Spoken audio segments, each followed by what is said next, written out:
Welcome to the Jampack Report today for May the 28th of 2023.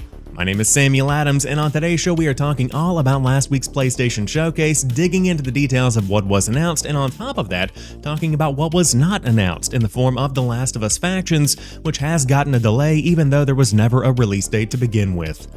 Welcome to 2023. But on top of that, we're talking about Gollum reviews. We also have news about a Devolver Direct coming later on this week, and plenty of other stories to dive into. So without further ado, let's go ahead and get into it.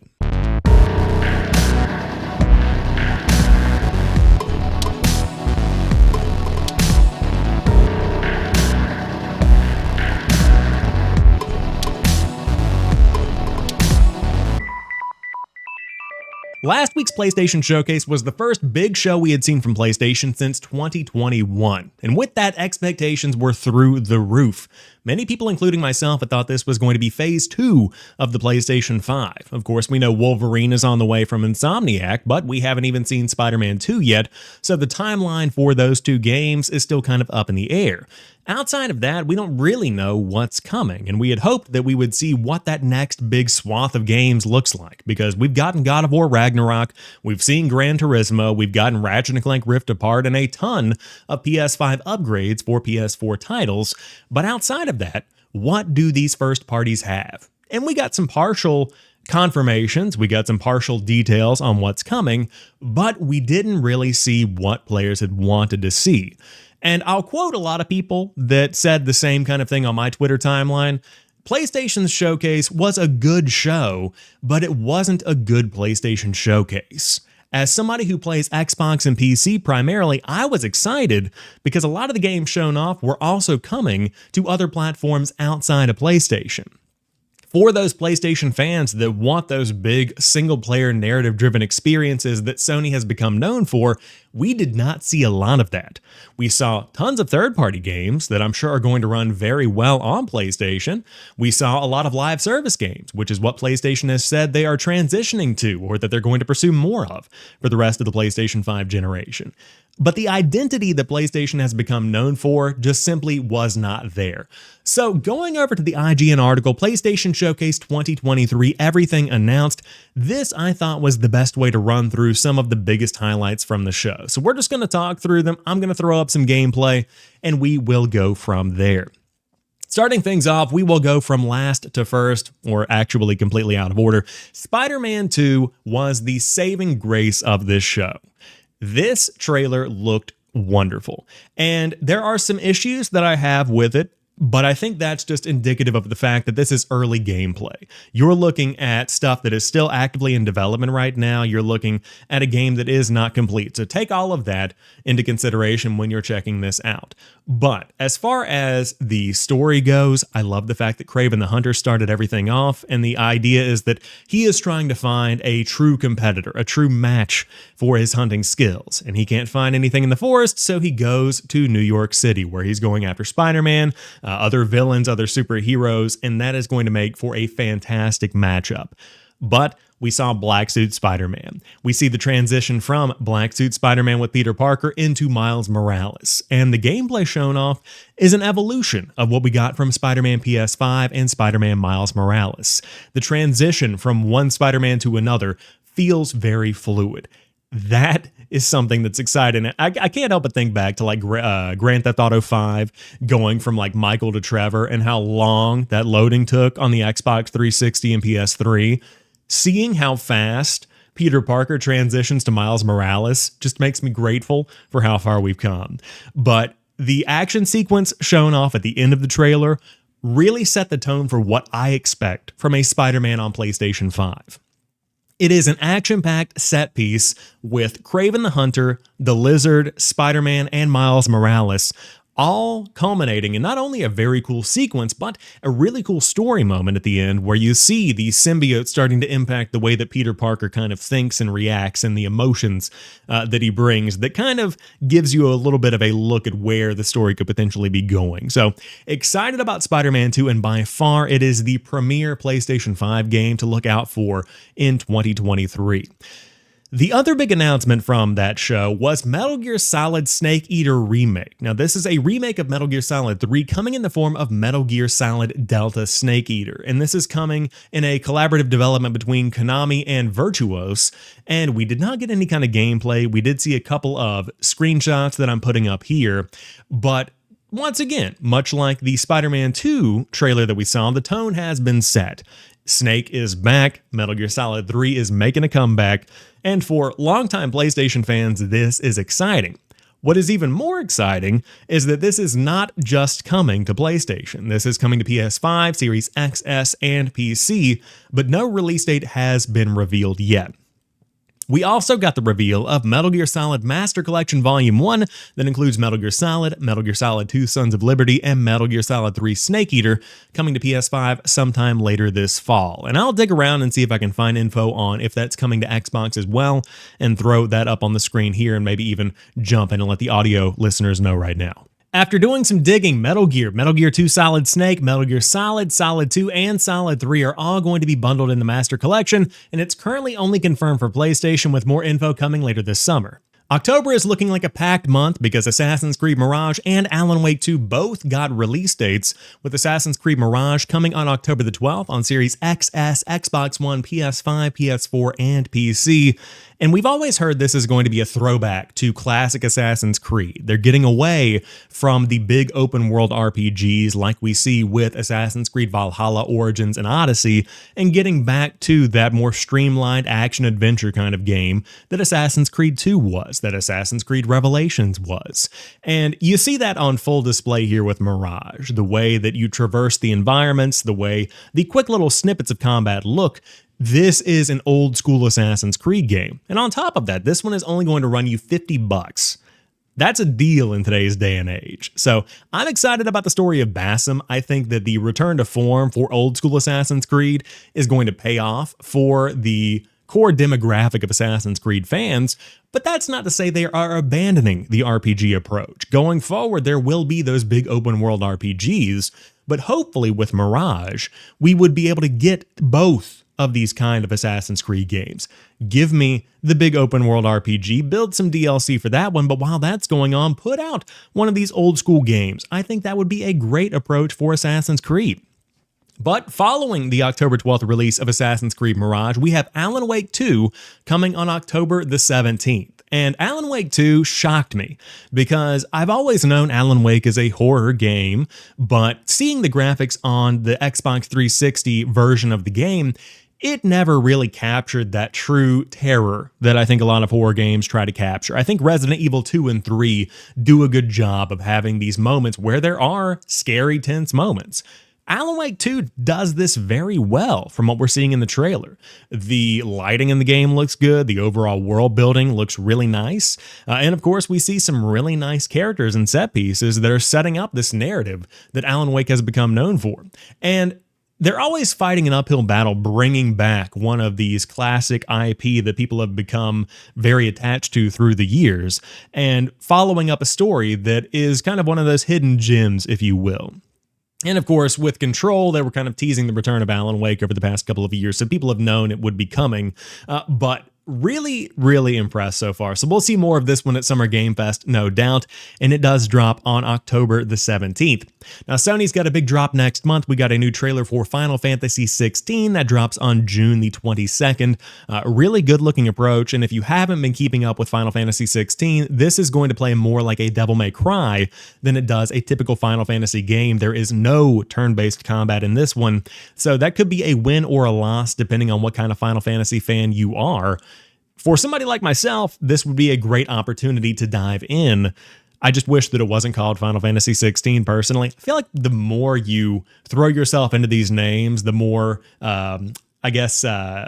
intimidating getting into the franchise can be, because I'm like, wow, there are 15 other games and tons of spinoffs that I've got to play through. But this would be a really good jumping in point. And of course, all Final Fantasies can kind of function independently if you just want to dive in and give them a shot. We also saw Dragon's Dogma 2. This officially got revealed, and the gameplay is looking very solid. Good-looking open-world RPG that we all know Dragon's Dogma for, but of course, modern graphics, modern gameplay. Pretty impressed with that one, and a sleeper hit, I would say, from the PlayStation Showcase. Not a ton of people talking about Dragon's Dogma 2, but one that niche core group of people will definitely be looking forward to. Then we get to the big game that stole the show outside of Spider-Man 2. Bungie has announced the return of Marathon. Now, if you are not familiar with Marathon, this was a series of games that released back in the 90s for Mac, and it did feature a single-player campaign back in the day, of course, but this is going to be a PvP extraction shooter coming from the team at Bungie, where you play as these cybernetic mercenaries that go on Tau Ceti 4, and you have to extract alien artifacts, and with that come weapons, gear, things you can equip for the next run. So this is very Escape from Tarkov-esque, where you drop in, grab your gear, and drop out. This is awesome. I cannot understate that enough. The vibe of the game, the music that's in the game, I want to inject this straight into the jugular. This is all I've been thinking about over the course of the past 5 days. I am not exaggerating. If you have not checked out this trailer in full, please go do so. Crank that volume up to 11. Again, we'll figure out when the release date is eventually. There is no detail like that right now, but Bungie is branching out, not just working on Destiny, and the best part is that this is coming to Xbox, PlayStation, and PC. We love a good multi-platform game, and that is all thanks to Bungie for their negotiations. Of course, I'm sure PlayStation had some kind of say in this, but I would have expected this to be a PlayStation exclusive. You know, you're thinking about Bungie, the creators of Halo back in the day, the current Destiny gods, if you will. I mean, they've become legendary in the gaming community. You would think they would make a PlayStation 5 exclusive live-action game like this, but no. They went ahead and put it on Xbox, PlayStation, and PC. Now, my recommendation I said over on Twitter is that they should give Marathon to all PlayStation Plus subscribers. Get players in the door. Because these live service games are constantly fighting for our attention, you've got to give players a reason to dive in, figure out if they like it, and then talk about it. Spread it via word of mouth. That's how these games take off. And so, of course, with a name like Bungie, with a franchise that has as cool of a vibe as Marathon has, it's already leaps and bounds ahead of the competition. But I think giving the game away for at least PlayStation Plus members, if it's not going to be free to play for everybody, would be a really good choice there. So we'll see what their monetization model is like, but Marathon is back and Bungie is at the helm. Then we got a new look at Street Fighter 6. We all know that game is going to be a fantastic fighting experience. And then we saw Jade Raymond's Haven Studio. Now, this opened up the show, and they started off with Fairgames. And this is a Robin Hood steal from the rich kind of heist game. That's how they describe it. In fact, over at IGN, they say the game is a competitive heist experience coming to PS5 and PC about robbing the ultra-rich. The trailer started with images of hacking before seeing groups of people attempting to break into banks. It appears to have a science fiction bend as the characters were wielding very advanced-looking weaponry. No release window was given for the game. This is the game coming from Jade Raymond's Haven Studio. Of course, Jade Raymond was brought over from Google, where she was working on the AAA experiences that were going to be Google Stadia exclusives. Stadia then shut down. Raymond went off to work at PlayStation to start Haven Studios, and this is their first project. I'm not feeling good about this one. I can't tell you why. It doesn't necessarily look bad, but it doesn't give me the same grounded Payday vibe. It doesn't give me a fun live service kind of vibe. I just don't know if this is going to be the game that wins players over for Haven Studio. Time will tell. Again, no release date right now. This isn't what I had hoped that Jade Raymond would be working on and the team at Haven would be working on, if I'm being honest. Not that it can't be good, just not something that really speaks to me. So we'll see how this one pans out over time. And just jumping on over to the other disappointment as far as PlayStation 5 exclusives go. FoamStars is a Splatoon-like shooter from Square Enix. And when I say Splatoon-like shooter, I legitimately mean this game looks like Splatoon. This is like the old joke of, Mom, can we stop and get McDonald's? We have McDonald's at home. This is Splatoon at home. This is just a really, really shiny knockoff, I guess, where you've got different colored foam, you've got to spread it across this map, and you're going head to head to, I would assume, cover a certain percentage of the landscape in the map you're playing in. Not impressed by this one whatsoever, and I think the servers are going to be shut down in 6 months after launch, if I'm being totally honest with you. Big Knockout City vibes from this one, just not doing it for me whatsoever. So let me know what you think about FoamStars down below. But we also got to look at the Talos Principle too. Of course, we love a good puzzle game. Excited about that one. The Plucky Squire is on the way. That's where the storybook characters jump off of the page from a 2D game into a 3D action game. Cool looking thing there. We also got to look at Phantom Blade Zero, a new hack and slash RPG. A lot of people are calling this one out. This was a really good looking game, but apparently it's coming from a studio that has never done anything on this scale before. So people are comparing it to Abandoned, which was thought to be a Kojima game. The devs came out and said it wasn't, and it turns out they were just basically lying to people, and the game never really existed to begin with. I don't know if you're ever going to see Phantom Blade Zero. If you do, if we do, this is going to be one that I've got to dive into because it kind of gives me that Wolong Fallen Dynasty feel where it is a bit of Souls, it is a bit of hack and slash, but it looked really good. I just don't know when you're actually going to be seeing it. But really nice looking game there. Then we got Ghost Runner 2 announced for 2023. That's, of course, a fan favorite franchise, one that I like myself. Kind of like Cyberpunk meets Mirror's Edge in a way, I guess is how I would describe that one. And of course, we also saw some Helldivers 2. This followed the opening of the show from Jade Raymond's studio, but Helldivers 2 kind of looks like Returnal when it comes to gameplay, a third-person over-the-shoulder shooter, but the landscapes look good, and of course, Helldivers was a big hit on PlayStation back in 2015 when it launched, so excited to see Helldivers come back, and it looks like they're really iterating on this one in a big way. In fact, looking at the gameplay now, it kind of reminds me of Outriders in a way, if you guys played Outriders. That was a fun game coming from Square Enix, so excited to see more from Helldivers 2 as well. Now, if you want the full rundown from the PlayStation Showcase, IGN has you covered. The PlayStation blog has plenty of coverage as well, but I want to dive into Project Q, and this is the new handheld coming from PlayStation that is effectively a DualSense split down the middle with an 8-inch LCD screen built into it.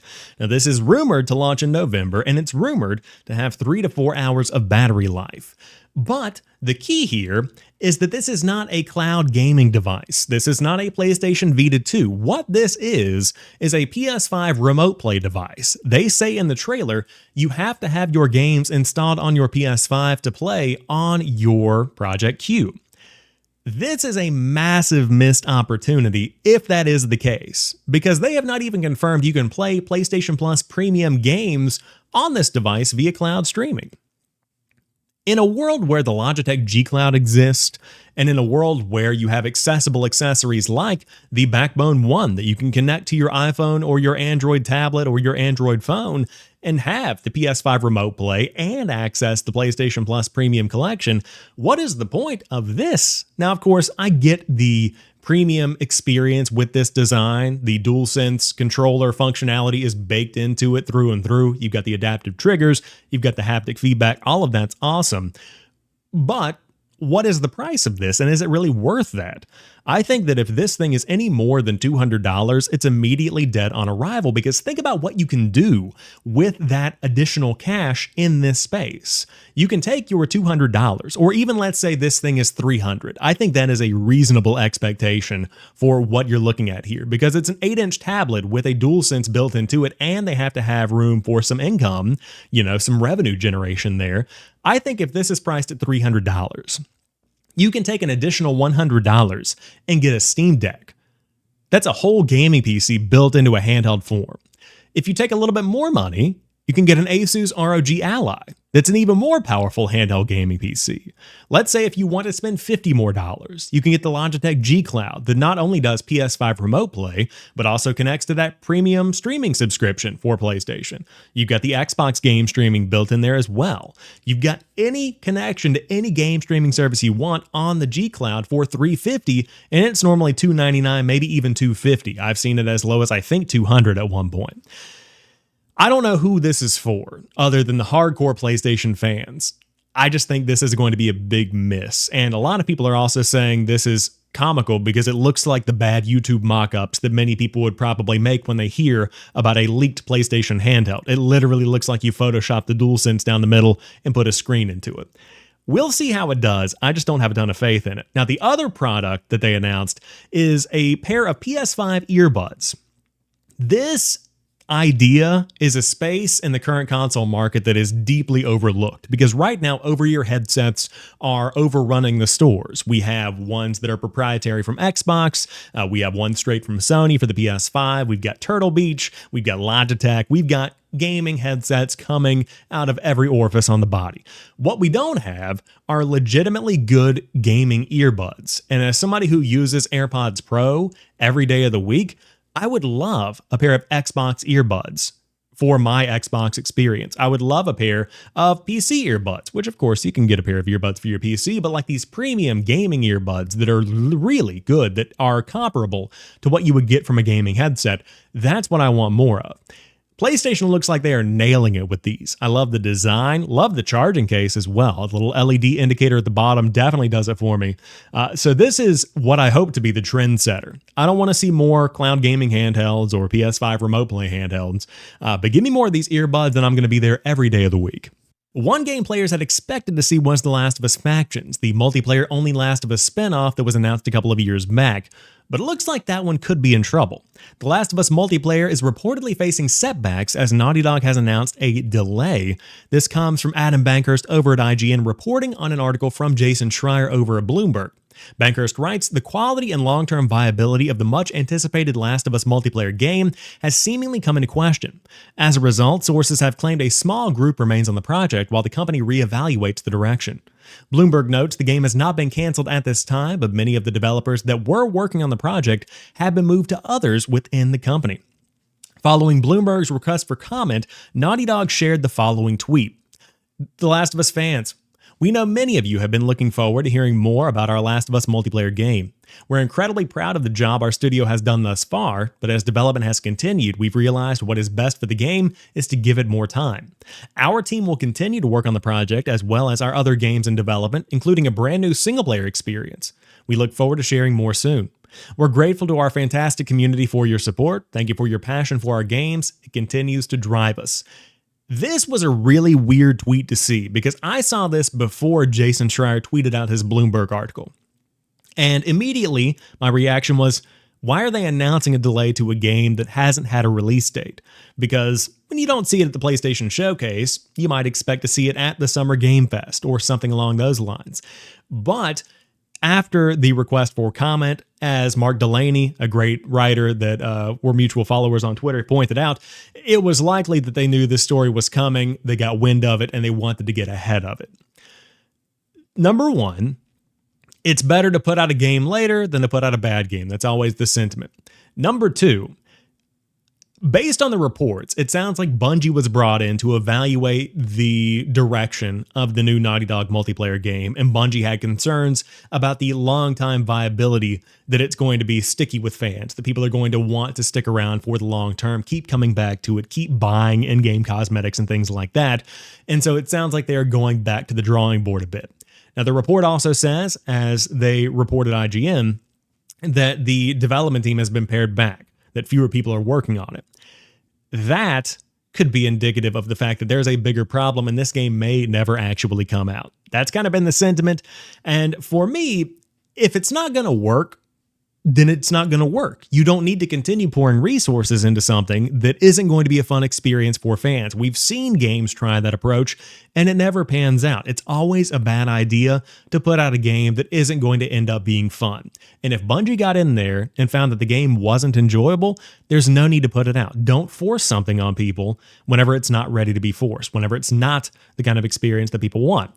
The fact that they are already alluding to a new single-player experience and basically saying, hey, we're kind of winding down working on this, but we're working on these things, is basically reflective of the statement we see from Bloomberg.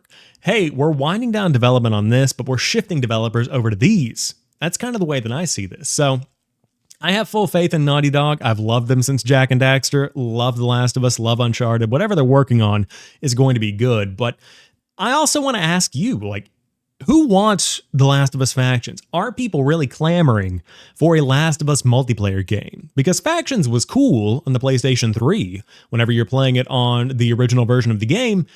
Is that something that will hold up in 2023. I mean, the gameplay, if I remember correctly, was kind of similar to Gears, where you're going from cover to cover, kind of like Uncharted multiplayer as well, which was fun, but it's not going to give Call of Duty a run for its money. It's not going to give Gears a run for its money, which has a very small subset of the multiplayer market right now anyway.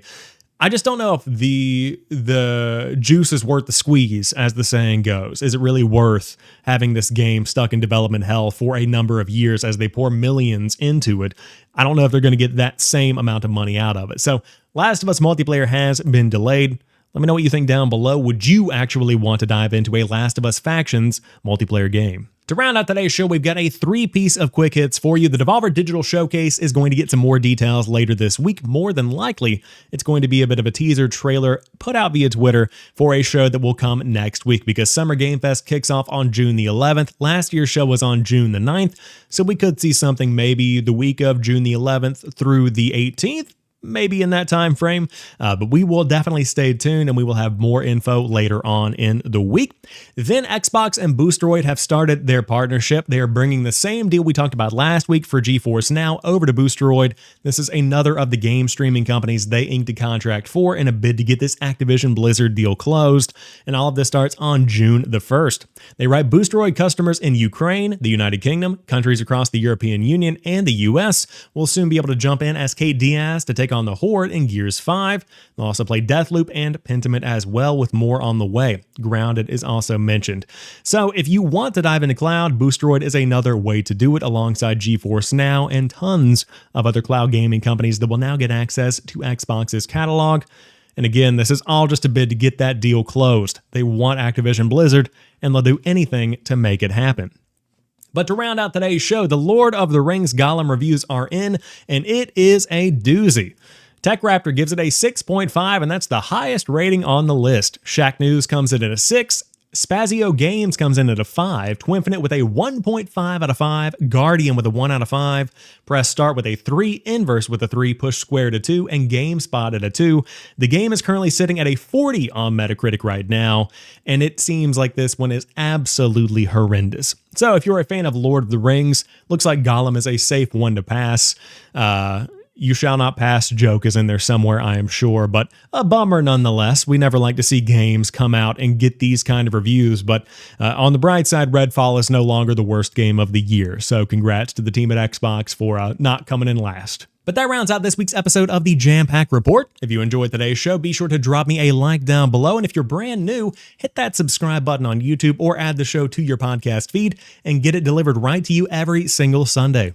But until next time, you guys have a fantastic rest of your week, and as always, keep on playing.